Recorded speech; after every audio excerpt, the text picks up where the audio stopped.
Dilemas! Episódio 71, não perca as contas. Já se imaginasse com 71 anos? Com 71 anos? Porra, Luanda, que pergunta pra abrir episódio nunca. Nunca. Eu dialogo muito com duas coisas, assim, de que acho que eu não vou ter uma vida tão longa. Penso muito nisso. E outra é... hoje eu soube que uma figura conhecida e tal, enfim, que aos 94 anos, faleceu hoje lá em Portugal, em Sintra, sabe? E eu lembro da imagem desse cara. Tô falando sério. Ele já era um velhinho. E aí eu fiquei pensando nisso, assim, eu disse, rapaz, a minha memória me traz ele com 70 anos, que é isso, 70 e poucos anos. Morreu com 94, 20 anos depois, sabe? Fica imaginando, se ele tava velhinho com 70 e pouco, agora tava como, né? E aí a matéria dizia que ele tava super saudável, que atravessou essa pandemia super bem e que na verdade morreu de outra coisa, teve uma complicação respiratória, aquele negócio todo. Viveu bem, sabe? É, gente, 70 Morreu anos num hoje campo de oliveira. 71 anos hoje é É bom, né? É, praticamente jovem. a família de Lua vive muito, ela tá dando gargalhada da minha cara aqui, porque a família dela vive muito, muito mesmo, né? E vive Muito. bem, vive muito e Vive vive bem, bem. fica saudável, é muito louco. As crianças têm bisavô. E eu acho muito louco, assim. Mas é isso mesmo também. A gente. Bom, mas essa pergunta não tem nada a Nada a ver ver com com... dilema. Nada. Eu queria também perguntar por que as ideias vêm assim, né? Olha só, deixa eu te perguntar um negócio. Quando você hoje resolve apoiar o Dilemas, que é um podcast independente, você apoia somente o Dilemas? Não! O que Por... acontece? A Rede Amparo criou a AMP, que dá apoio a podcasts independentes que produzem conteúdo de amparo, como Dilemas, ou vai dizer que a gente não ampara vocês?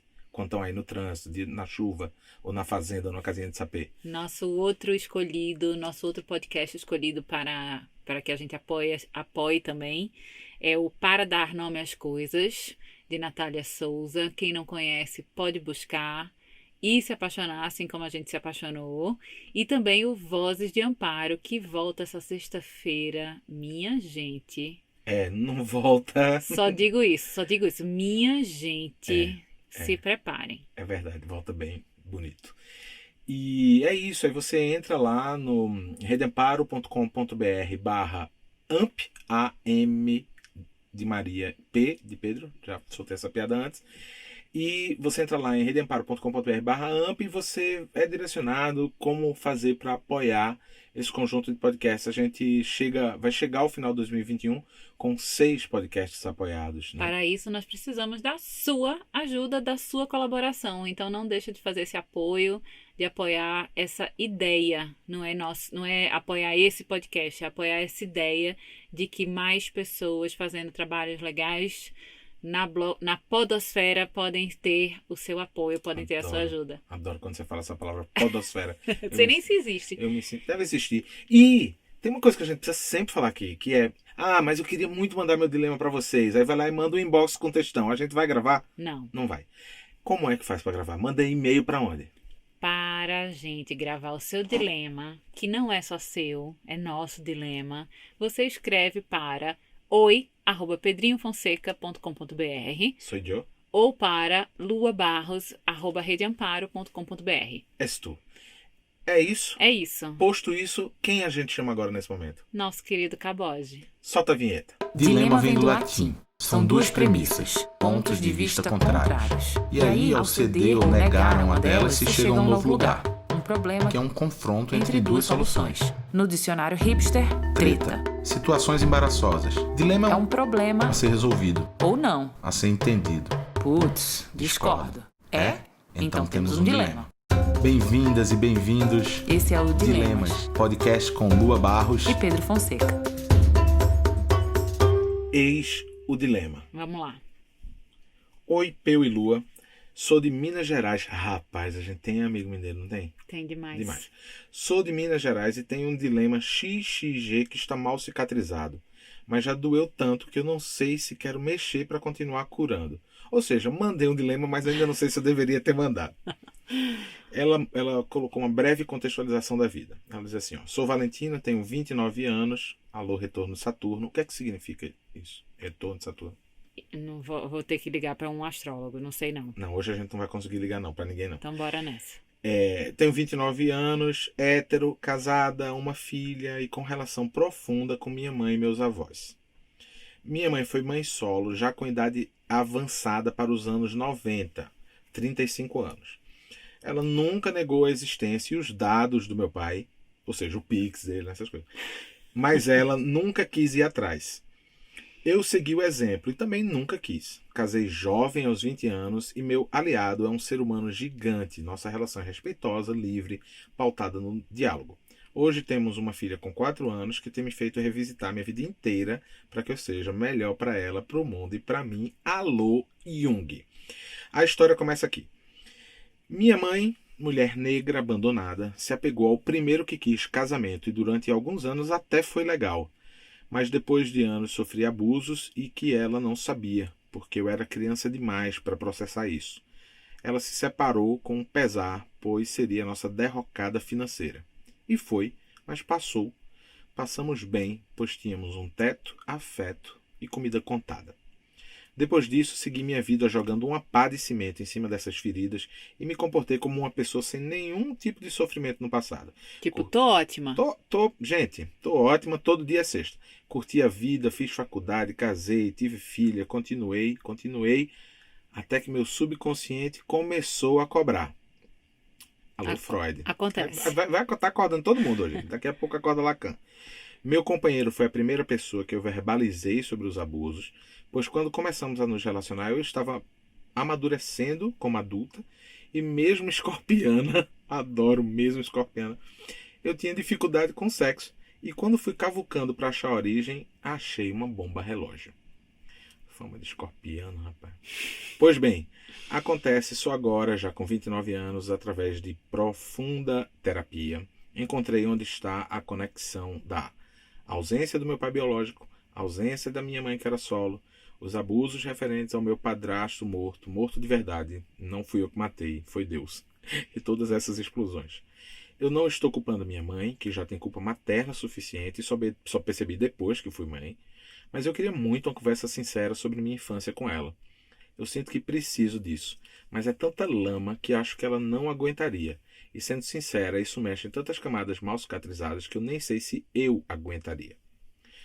Sobre meu pai biológico, depois dos episódios 18 e 19, tenho pensado em entrar em contato com ele, mas meu medo de rejeição, que é o que tem acontecido até hoje, ainda me paralisa. Toda essa história para trazer 3 coisas para a gente dilemar.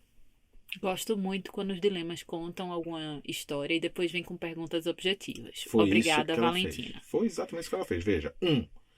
Reviro esse balde com minha mãe e saio catando o que sobrar dele de volta? Lembrando, ela continua aqui dizendo aqui, lembrando que minha mãe, super saudável, 60 e poucos anos, se comporta diante de mim como se tivesse 80 anos, fosse frágil e sem capacidade de raciocínio. Parece pesado dizer isso, mas é exatamente assim que ela se comporta comigo. Eu sei que ela é forte pra caramba, mas se cria um manual para ela, ela aperta 2 botões, se nega e diz que não é capaz. Pergunta número 2. Pergunta esse pai que faz com que eu me sinta rejeitada e que me arrancou tantos sonhos meus que eram baratos, mas nem financeiramente estava aqui para me suportar? E pergunta número 3. E por último e mais importante. Será que essa volta aos meus pais vai me ajudar nesse caminho eterno de cura? Eu amo o programa de vocês. Adoro o que chama de programa De vocês. E como podem ver, tenho tantas cicatrizes que o dilema de quase todo mundo atravessa minha vivência, seja maternidade, casamento, parentalidade, sonhos, trabalho ou qualquer outro. Um cheiro, Valentina. Cheiro de volta, Valentina.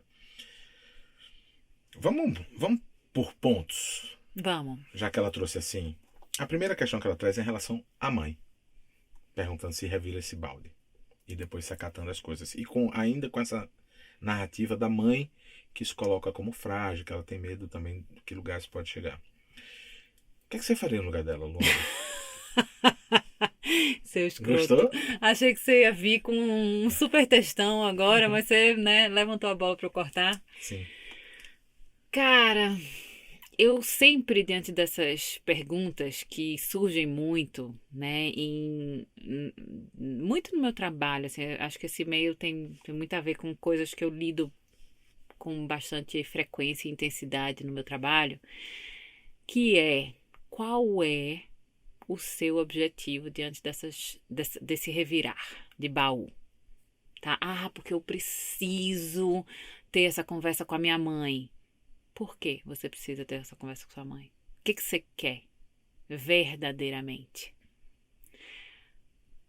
Se você conseguir responder essa pergunta sendo absolutamente honesto com ela, talvez você chegue num lugar que é um lugar onde não, a resposta da sua mãe ou o que essa mãe te devolver não vai adiantar de nada. Nunca vai te satisfazer, né? Nada.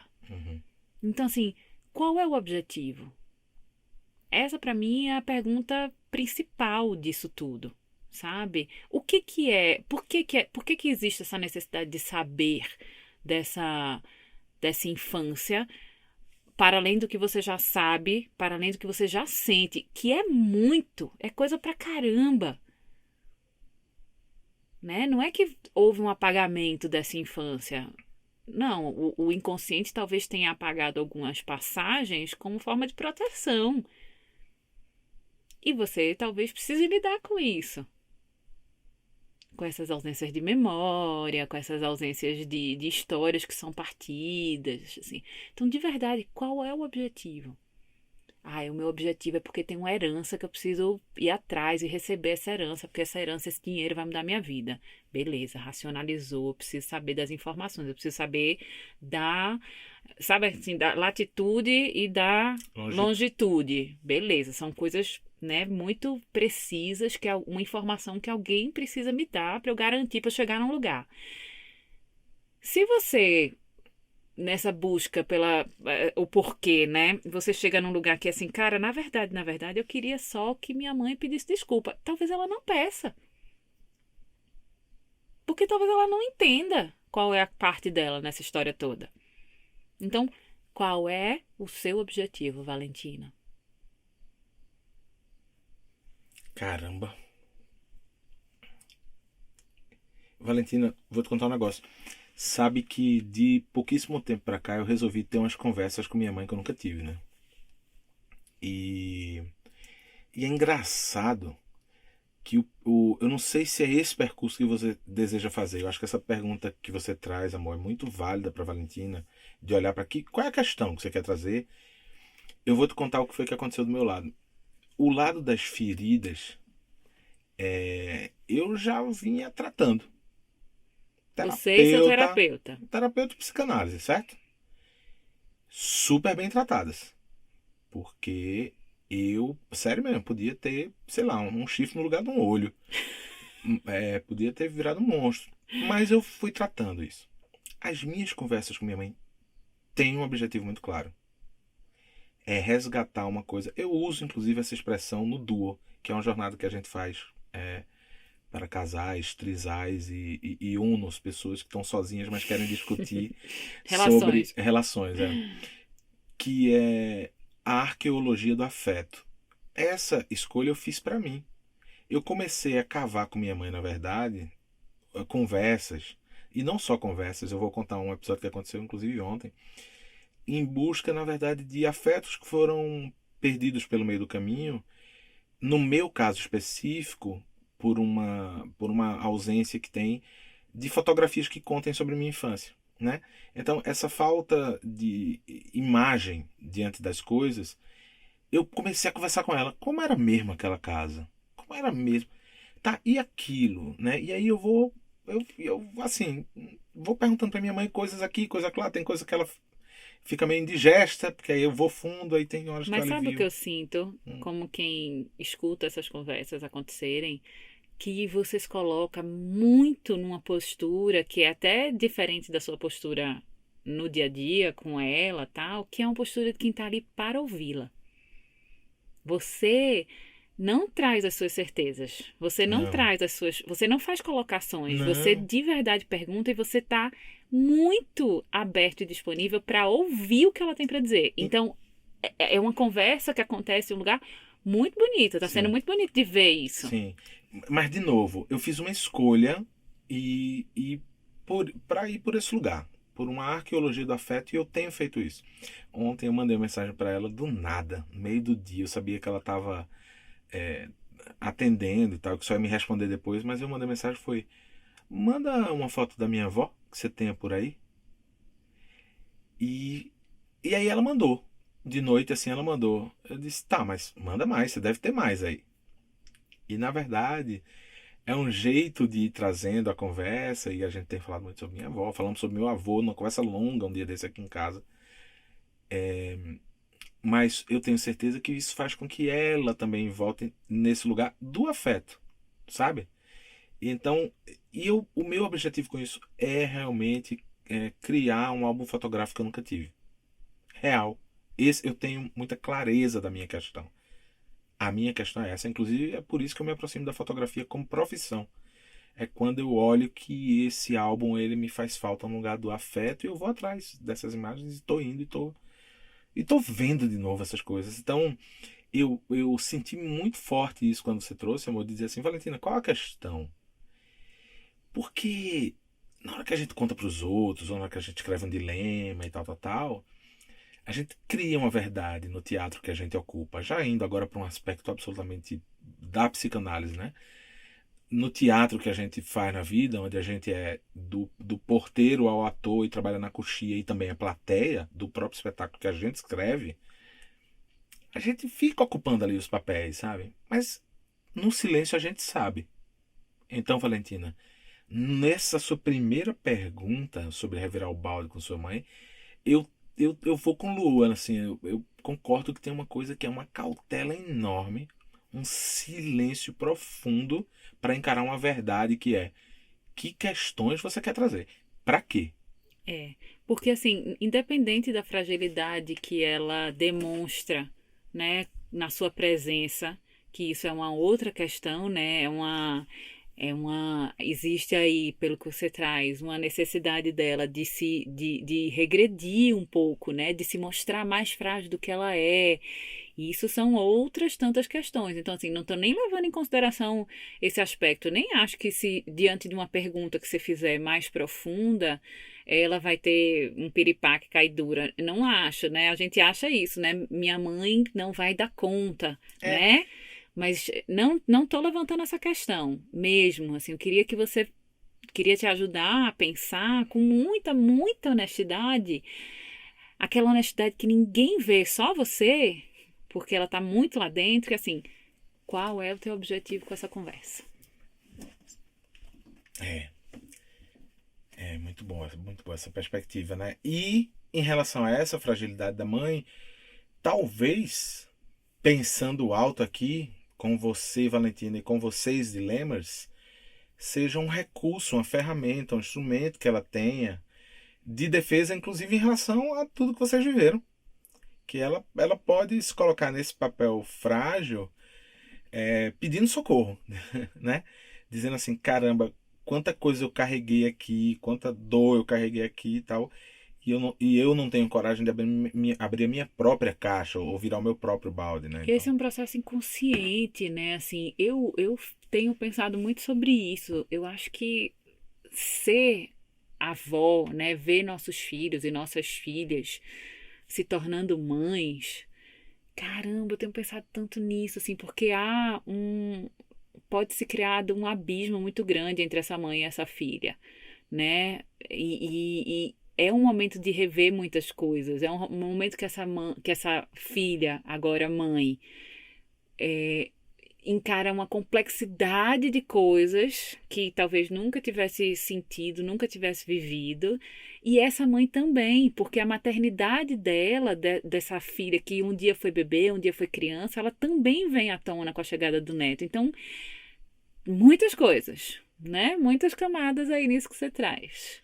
e tem essa questão do olhar para frente e para trás, né? Essa mulher que olha para o passado e para o futuro, para a mãe e as questões dela, que foi mãe em idade avançada, e aí olha para a filha, e aí é mãe jovem, com 29 anos. Então, assim, tem um monte de espelho aí para ser colocado um de frente para o outro para ver no que dá. Então, talvez esse seja o primeiro ponto sobre a primeira pergunta dela. A segunda pergunta dela é sobre o pai. E ela pergunta especificamente isso, assim, procura esse pai que fez com que eu me sinta rejeitada, que me arrancou os sonhos que eram baratos e tal. A gente já falou sobre isso nos episódios 18 e 19, e aí eu vou fazer uma confissão. Eu não lembro o que foi que a gente disse sobre isso. Eu adoro os episódios 18 e 19. Mas, Valentina, eu queria te fazer uma outra pergunta. Eita, que hoje ela tá, viu? Que pai? É. Vou ser bem Lua, bem eu, tá? Que porra de pai, na verdade. É. Tem uma fantasia enorme sobre esse homem que não quis ocupar o lugar dele, que não topou essa história, que se ausentou. Vai ter que lidar com essa ausência. É. E não é rejeição, porque vocês não tiveram nenhum tipo de contato, assim. É ausência, não é rejeição. É, porque quando você fala, Valentina, que sua mãe foi mãe solo e não quis ir atrás e tal, essa palavra rejeição, ela foi uma palavra que ela nasceu daí. Ela foi talvez inventada para justificar várias coisas. Maravilhoso. É o poder do discurso materno. É assim, essa palavra rejeição é da sua mãe. É. A sua mãe foi uma mulher que foi rejeitada. Porque esse cara foi embora. Mas você, como filha... Você lida com a ausência, você não lida com a rejeição. Você não foi rejeitada. Essa palavra ela é colocada num lugar fora da história, né? Foi a história que você ouviu dessa mãe, né? E é legítimo que a gente assuma isso como sendo a nossa história, mas não é. Você não tem uma história de rejeição de um pai, você tem uma história de uma ausência. E a gente vai precisar lidar com essas ausências. E a gente vai precisar fazer essas coisas que nos compõem caberem dentro da gente sem que elas latejem o tempo inteiro. Sim. Eu, para essa questão, assim, eu também vou ser bem eu mesmo também.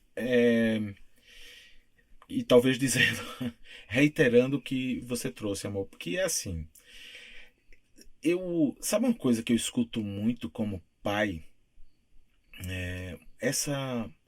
Uma expressão que é uma expressão que fala sobre a paternidade ativa. Eu já falei sobre isso inúmeras vezes. Aliás, sempre que eu tenho oportunidade eu falo, e já que hoje eu tenho mais uma oportunidade, eu vou falar de novo. Não existe paternidade ativa.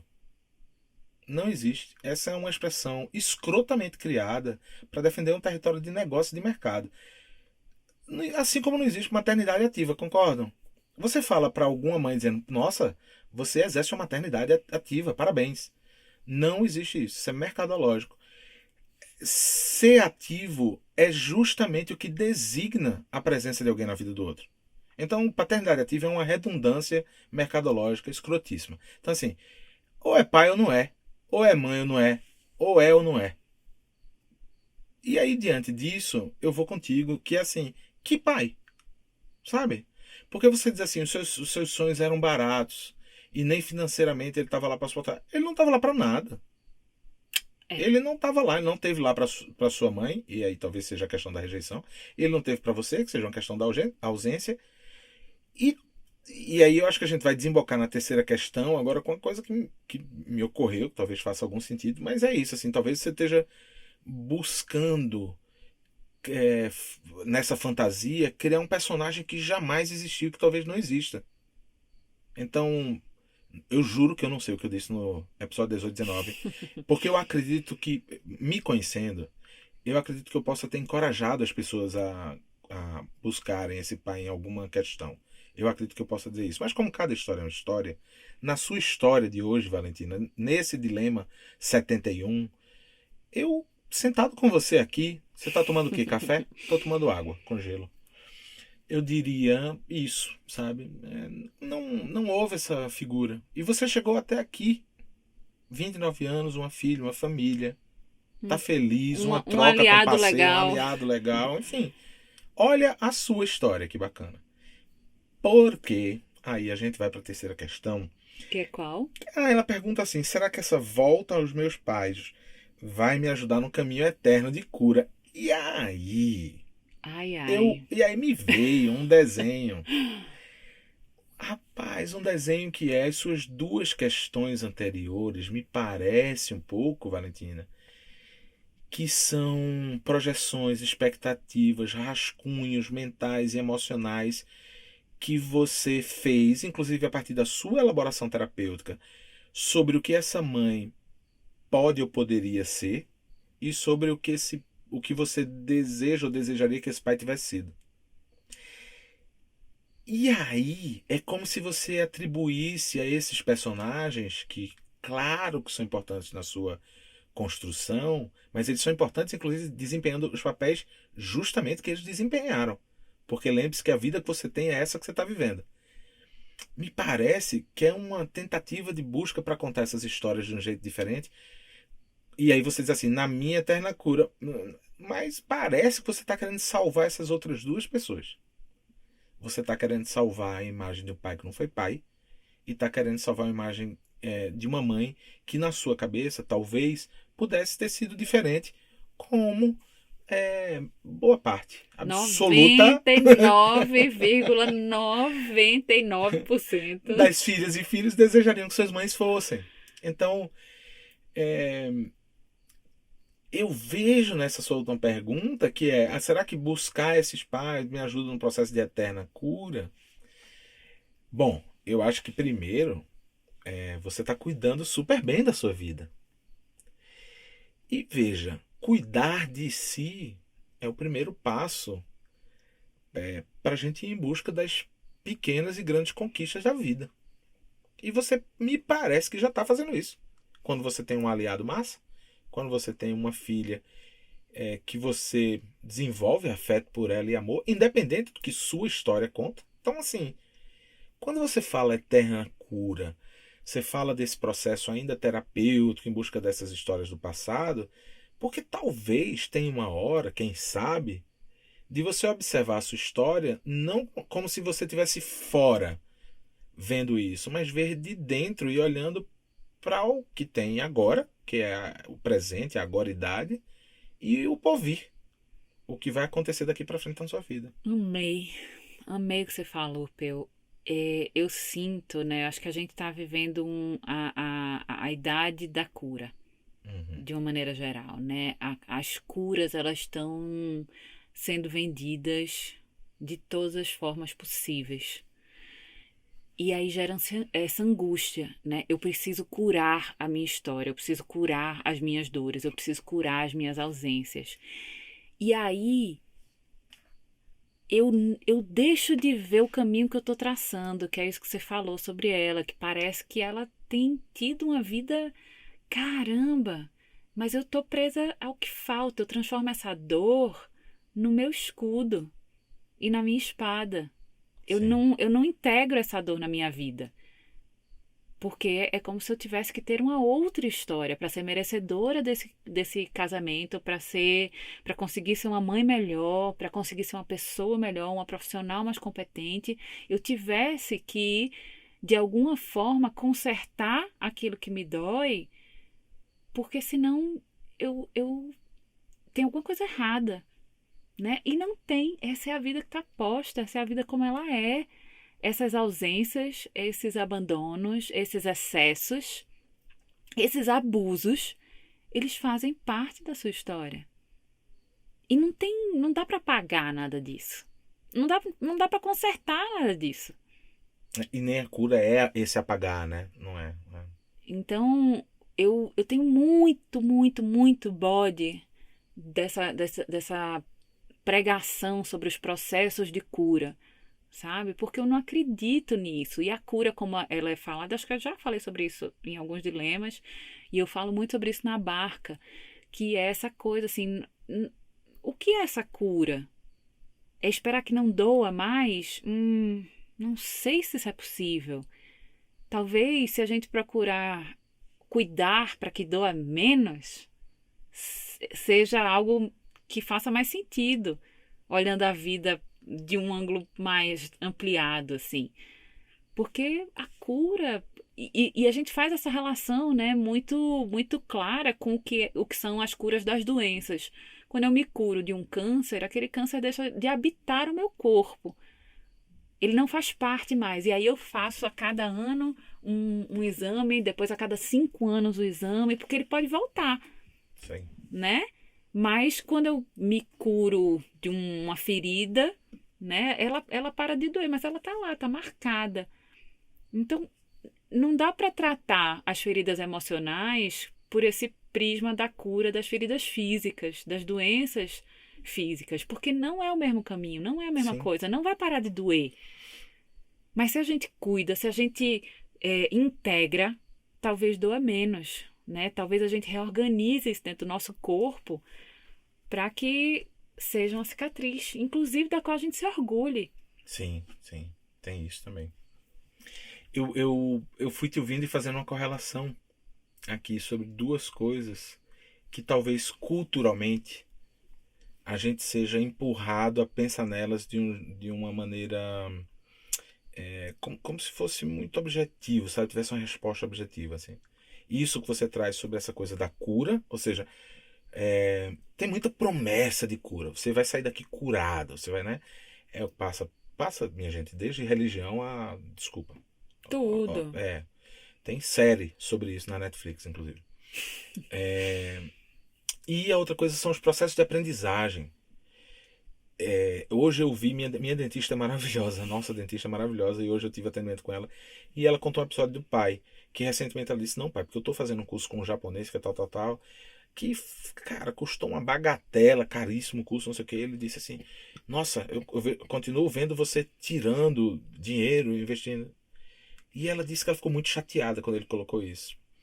E eu não podia falar na hora, né? Porque eu estava sendo atendido. Quando acabou, eu disse que eu queria falar um negócio lá sobre aquilo do seu pai. Voltando. Ela deu uma gargalhada. Ela disse, o que foi? Eu disse, ele talvez faça parte de uma geração que culturalmente ficou muito impregnado que o processo de aprendizagem tinha encerramento. Ou seja, me formei. Você formou o quê? Doutor, tem um anel, é dentista, advogado, engenheiro, não sei o quê. Se formou, acabou de estudar. Bicho, aprendizado, para quem realmente quer aprender, é a vida inteira. A gente vai morrer aprendendo, estudando. E não estou falando somente do ponto de vista acadêmico, não. E daí vem a minha correlação com a cura. Tudo isso, para mim, é preciso ser praticado no gerúndio, sabe?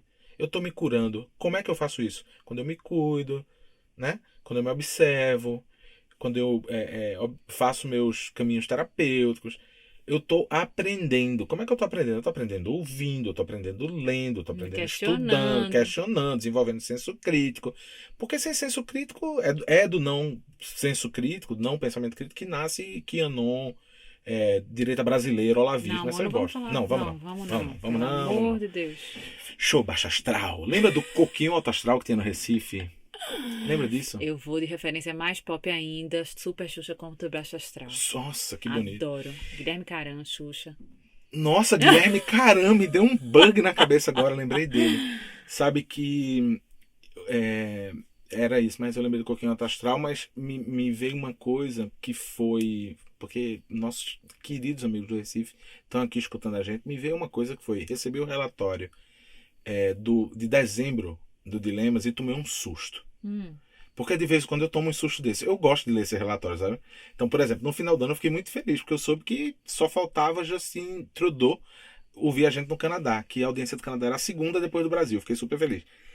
Mas dezembro teve uma reviravolta na novela Dilemas, de audiência. Maluca. E entrou um número muito atípico.